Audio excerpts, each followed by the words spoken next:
Rahul Gandhi. Rahul Gandhi is Rahul Gandhi. इनके पापा Rajiv Gandhi India is an old country, India के प्रधानमंत्री थे, but a young nation. जिनकी दादी इंदिरा गांधी बहनों और भाइयों, देश की पहली एंड ओनली वुमेन पीएम थी। मैं अपनी आवाज वहाँ भी पहुँचाना चाहती हूँ। वही राहुल गांधी को लोग पप्पू बोलने लग गए। आपके लिए मैं पप्पू हूँ। अपोजिशन उनको भूलने लग गया। राहुल ने सर जो ये अमीरी गरीबी की बात की, कौन राहुल? आज वही राहुल गांधी ने ऐसा कमबैक किया है कि ये नेक्स्ट पीएम बन सकते हैं। आइए आज इनकी पूरी कहानी समझने की कोशिश करते हैं। देखिए, कहानी की शुरुआत 19 जून 1970 को होती है, जब राजीव गांधी और इनकी वाइफ सोनिया गांधी को एक लड़का होता है जिसका नाम रखा जाता है राहुल गांधी। अब राहुल गांधी का जब जन्म हुआ था, जब इनकी जो दादी थी पीएम ऑफ इंडिया थी, मतलब इंडिया की सबसे बड़ी गद्दी में इनकी दादी बैठी हुई थी। ऐसे में जब इनकी दादी ही देश की पीएम थी तो ये नॉर्मल स्कूल में थोड़ा पढ़ते, और इसीलिए राहुल गांधी का सेंट कोलंबिया नाम के एक स्कूल में एडमिशन कराया जाता है, जो दिल्ली का उस समय सबसे बेस्ट स्कूल था। बाद में 1981 में देहरादून के अंदर द डून नाम के एक स्कूल में चले आते हैं, और ये भी वहाँ का सबसे बेस्ट स्कूल ही था। सब कुछ सही जा रहा था, ये अच्छी पढ़ाई कर रहे थे, लेकिन आता है ईयर 1984 का, और यहाँ पे क्या होता है कि इंदिरा गांधी की डेथ हो जाती है। अब देखिए, यहाँ पे इनकी दादी बस की डेथ नहीं हुई थी, देश की पीएम की भी डेथ हो गई थी, और इनका मर्डर किया गया था, इनकी हत्या हुई थी। और इसलिए सिक्योरिटी रीजन के चलते इसके बाद राहुल गांधी कोई कॉलेज स्कूल वगैरह जाते नहीं है, इनके घर में ही पढ़ाने के लिए टीचर्स आने लग जाते हैं। सिक्योरिटी इतनी ज्यादा बढ़ा दी जाती है कि ये घर से बाहर ही नहीं निकलते, घर के अंदर ये सारे टाइम रहते हैं। बट फाइनली 6 साल बाद 1990 में हार्वर्ड जाते हैं, क्योंकि यहाँ पे अब इनको निकलना ही पड़ता, तो ये यूएसए गए, वहां पे हार्वर्ड में इन्होंने एडमिशन लिया। बट अगेन 1991 में इनके फादर की डेथ हो जाती है राजीव गांधी की, और एक बार फिर से इंडिया आ जाते हैं लौटकर। अब इनके परिवार में 2 डेथ हो चुकी थी, काफी ज्यादा प्रॉब्लम हो गई थी, राहुल गांधी बाहर पढ़ने नहीं जा सकते थे, इनकी सिक्योरिटी बहुत बड़ा इशू बन चुका था।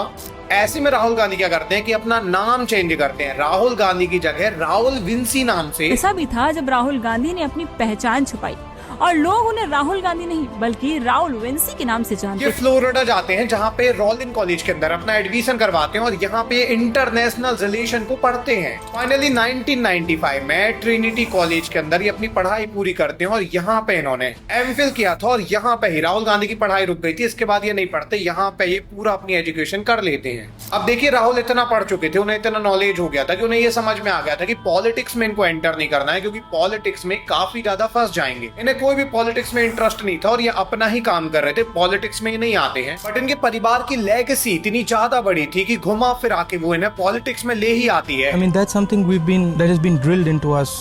First by my grandmother, then by my father. There's nothing euphoric about this.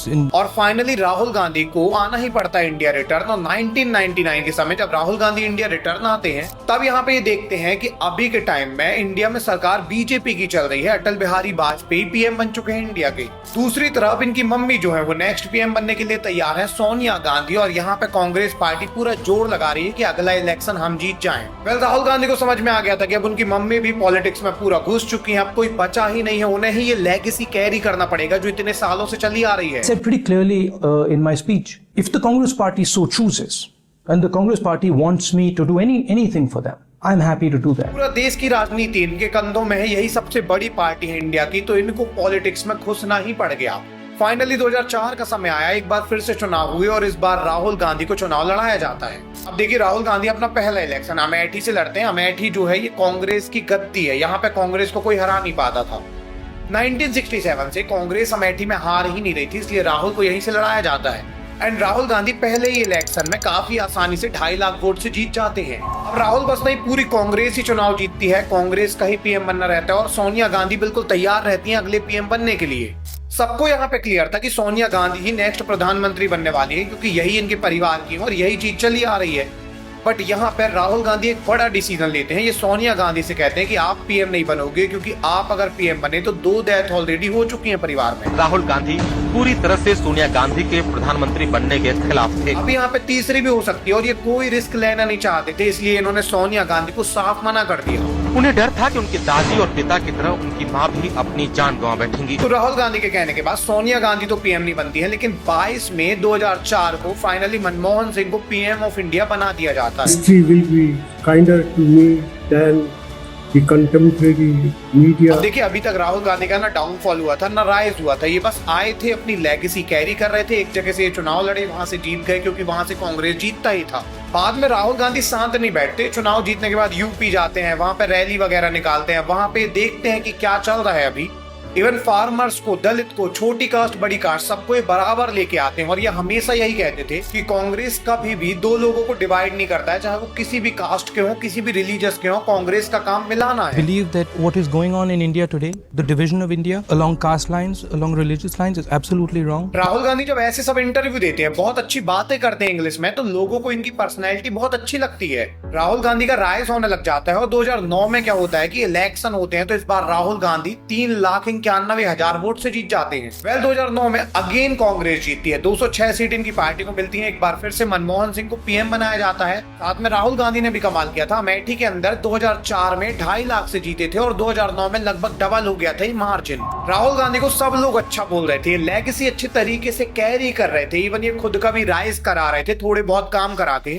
But year आता है 2014 को और सब कुछ उलट पुलट हो जाता है। देखिए होता क्या है कि 2014 के अंदर नरेंद्र मोदी की एक अलग इमेज निकल के आती है पूरे देश के सामने। सबसे पहले नरेंद्र मोदी एक कैंपेन चलाते हैं जिसका नाम रहता है कि अच्छे दिन आने वाले हैं, जिससे वो लोगों के मन में बैठाते हैं कि अच्छे दिन आ जाएंगे अगर मोदी जी आ जाएंगे तो।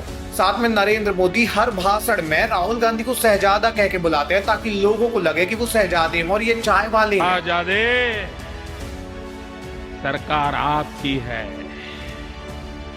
देश पर हुकूमत आपकी है, आपकी पार्टी की है। अब देखिए यहाँ पर दो चीजें होती हैं, एक तो नरेंद्र मोदी अपने आप को चाय वाला बुला रहे थे, दूसरी चीज ये राहुल गांधी को शहजादा बुलाने लग गए थे। लोगों को अब ये लगने लगा था कि इलेक्शन चाय वाला वैसे शहजादा है जिसकी लेगेसी पहले से है, पूरा खानदान जिसका पॉलिटिक्स में बनता आया है, जीतता आया। तो लोग यहाँ पे मोदी को वोट डालने लग गए और 2014 के इलेक्शन में इतना उलटफेर हुआ कि लिटरली कांग्रेस को 44 सीट बस मिली। राहुल गांधी अपनी सीट में एक बार फिर से जीत चुके थे, लेकिन दिक्कत वाली बात ये थी कि इनकी पार्टी बहुत बुरे तरीके से हार गई थी। 2009 में जिनके पास 206 सीट थी, वही राहुल गांधी के पास अभी मिला जुलाकर 44 सीट थी। मतलब कितने बुरी हार थी इनकी ये।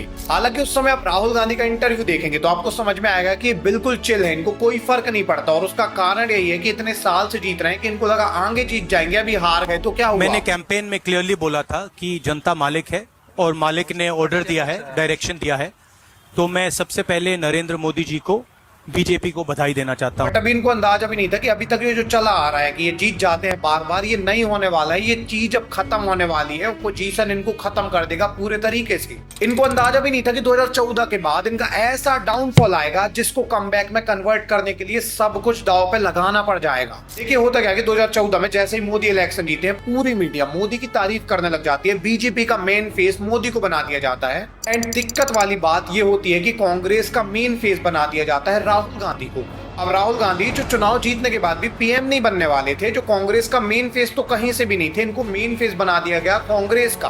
एंड ऐसे में जब कांग्रेस हारी तो सब लोग कहने लग गए कि राहुल गांधी हार गए हैं, जबकि राहुल गांधी अपनी सीट से जीते थे, लेकिन इनकी हार बताने लग गए सब लोग। इसके जस्ट 2 साल बाद 2016 में जियो का बूम हुआ, सब जगह इंटरनेट आ गया, लोगों के पास मोबाइल फोन्स आ गए टच स्क्रीन वाले, लोगों के पास यूट्यूब में बहुत ईजिली न्यूज एक्सेसिबल हो गई और इस बार बहुत दिक्कत बढ़ने वाली थी। तो क्या है कि न्यूज चैनल तो वैसे भी दिखाई रहे थे कि मोदी बहुत महान है और राहुल गांधी बेवकूफ है, लेकिन जैसे ही मोबाइल बूम होता है, जियो बूम होता है, हर जगह राहुल गांधी के मीम बनाए जाते हैं और राहुल गांधी को दिखाया जाता है कि ये पप्पू हैं, ये बेवकूफ हैं।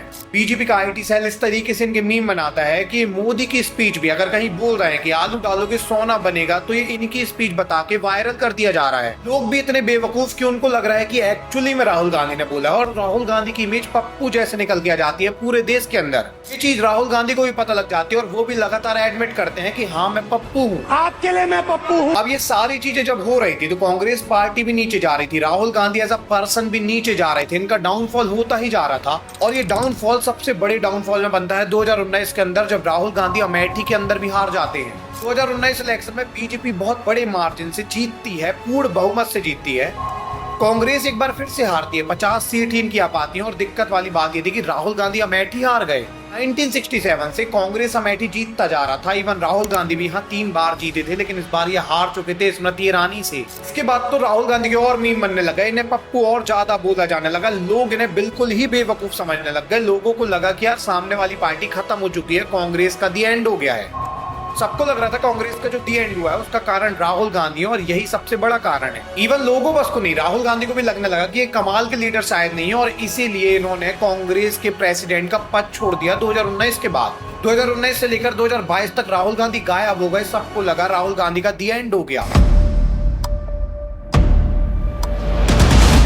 आप सोचिए, इतनी बड़ी पार्टी का वारिस जो हार्वर्ड में पढ़ के आया है, ट्रिनिटी कॉलेज में पढ़ के आया है, जो इतनी सारी चीजें सीख के आया है, उसको बेवकूफ की इमेज बना दी गई है और वो उस पर थूक दी गई है। तो मोटा मोटा यहाँ तक कांग्रेस की लेगेसी हो, Rahul Gandhi as a individual हो, राहुल गांधी जैसे भी हो, हर तरीके से डाउनफॉल हो चुका था, ये क्रैश हो चुके थे। सब लोग समझ रहे थे इनका डी एंड हो गया है। बट होता क्या है कि 2022 में सितंबर के महीने में राहुल गांधी अनाउंस करते हैं कि हम भारत जोड़ो यात्रा करने वाले हैं, जिसमें 3570 किलोमीटर ये पैदल चलने वाले हैं। इस यात्रा के दौरान ये कन्याकुमारी से कश्मीर तक जाएंगे, 3570 किलोमीटर, और पूरी जगह प्यार बांटने वाले हैं, सबसे मिलने वाले। लोगों को ये मजाक लग रहा था, मीडिया में ये चीज कवर नहीं हो रही थी, सब लोगों को ऐसे ही लग रहा था कि राहुल गांधी तो ऐसे ही कहते रहते हैं, ये कुछ भी बोलते हैं। बट राहुल गांधी जब ये शुरू करते हैं यात्रा तो लोग इनसे जुड़ने लग जाते हैं और इस यात्रा के बाद ये बिल्कुल चेंज दिखते हैं। कमाल तो जब होता है कि जब ये यात्रा कंप्लीट होती है तो एक बार मीडिया रिपोर्टर इनसे पूछता है कि राहुल गांधी की पहले ऐसी इमेज थी, तो राहुल गांधी इसके जवाब में कहते हैं कि वो राहुल गांधी अब मर चुका है, वो राहुल गांधी को आप भूल जाइए। गांधी आपके दिमाग में है, मैंने मार दिया उसको, गया वो। जिस व्यक्ति को आप देख रहे हो वो राहुल गांधी नहीं है। देखिए, स्पीच नॉर्मल नहीं थी। इसके बाद एक्चुअली में राहुल गांधी की पर्सनैलिटी इतनी ज्यादा चेंज हो गई थी कि सबको लगने लग गया था कि बहुत मैच्योर हो गए हैं। बड़े बड़े एजुकेटर हो या फिर कोई भी हो, वो कहने लग गए थे कि राहुल गांधी अब पीएम बन सकते हैं, वो डिजर्व करते हैं। कि जितना हारने के बाद, इतने चुनाव हारने के बाद भी वो इंसान चुनाव में रेलेवेंट बना हुआ रहता है। इसके बाद राहुल गांधी और मुद्दे उठाने लग गए, मोदी के बारे में बोलने लग गए कि अडानी अंबानी मोदी के कारण बड़े हुए हैं, ये छोटों को बड़ा नहीं करना चाहते, बड़ों को ही बड़ा करना चाहते हैं। राहुल गांधी अब सही चीज में आवाज उठा रहे थे। लगातार इनकी आवाज मीडिया दबाने की कोशिश करता है, इसके बाद भी इनकी आवाज लोगों तक पहुंच रही थी। और ये चीज देखने को मिलती है 2024 के इलेक्शन में, जब कांग्रेस को 99 सीट मिलती है, जो डबल थी 2019 और 2014 से। इवन कांग्रेस बस को 99 सीट नहीं मिली थी। कमाल बात ये थी कि बीजेपी जो 400 का इतना ज्यादा हवा भर रही थी, उनको 400 क्या 250 सीट भी नहीं मिली थी। इवन कमाल बात ये थी कि राहुल गांधी इस बार अपनी दोनों सीटों से जीत चुके थे। रायबरेली, वायनाड, ये दोनों जगह तो जीत ही गए थे। साथ में 2019 के अंदर जहाँ ये हार गए थे अमेठी में, इस बार यहाँ पे इनका ड्राइवर स्मृति ईरानी को हरा देता है। लोग अब इनको और सीरियस लेने लग गए और इसके बाद ये एक मुद्दा उठाते हैं जब ये कहते हैं कि स्टॉक मार्केट को बहुत ज्यादा मैनिपुलेट किया गया है। इन्होंने बताया कि किस तरीके से मोदी और अमित शाह ने बोला कि 400 पार होंगे, स्टॉक लीजिए, स्टॉक ऊपर जाएगा, और स्टॉक एकदम से क्रैश कर गया। होम मिनिस्टर ने सीधा कहा कि 4 जून को स्टॉक मार्केट आसमान में जाएगी, लोगों को खरीदना चाहिए। इस तरीके से इन्होंने पूरा बताया कि इन्होंने बड़े लोगों का पैसा बनवाया, छोटे लोगों का पैसा यहाँ डूबा है, और ये चीज सही भी लग रही थी सबको। बट ये मुद्दा फिर भी उतना ज्यादा नहीं चला। लेकिन इसके बाद ये लेके आते हैं वोट चोरी का एक ऐसा मुद्दा जिसने पूरी काया पलट दी। देखिए, जब ये वोट चोरी का मुद्दा लेके आते हैं तो ना इलेक्शन कमीशन के पास कोई जवाब रहता है, ना मोदी के पास, किसी के पास कोई जवाब ही नहीं था। सबको एक्चुअली में सही लगने लग गया, क्योंकि जब जवाब ही नहीं दे रही है ओपोजिशन, तो ये सही होगा कि उन्होंने वोट चोरी की है। कमाल बात पता है आपको क्या है? बिहार में भी इलेक्शन होने वाले हैं और बिहार के इलेक्शन से सेंट्रल की गवर्नमेंट तक पलट सकती है। इसी टाइम पे राहुल गांधी ने इतना बड़ा मुद्दा उठाया कि ओपोजिशन के पास कोई जवाब नहीं है और बिहार में चुनाव होने वाले हैं, मतलब अभी बहुत ज्यादा दिक्कत में आ गई है सामने वाली गवर्नमेंट। और इसी को देखते हुए नीतीश कुमार ने बिहार में बोला है कि 10,000 रुपए डालेंगे महिलाओं के अकाउंट में। राहुल गांधी आज आवाज उठा रहे हैं, सीट रिगेन कर रहे हैं, इनकी इमेज फिर से बनती जा रही है और ऐसा लग रहा है कि आज नहीं तो कल, लेकिन आने वाले टाइम में देश के पीएम बन सकते हैं। आपको क्या लगता है, क्या राहुल गांधी कभी देश के प्रधानमंत्री बन पाएंगे? क्या 2029 में होगा या फिर बाद में? जरूर से कमेंट सेक्शन में बताइएगा। अगली वीडियो आपको किस टॉपिक में चाहिए ये भी बताइएगा। मिलेंगे किसी अगली वीडियो में, तब तक के लिए धन्यवाद।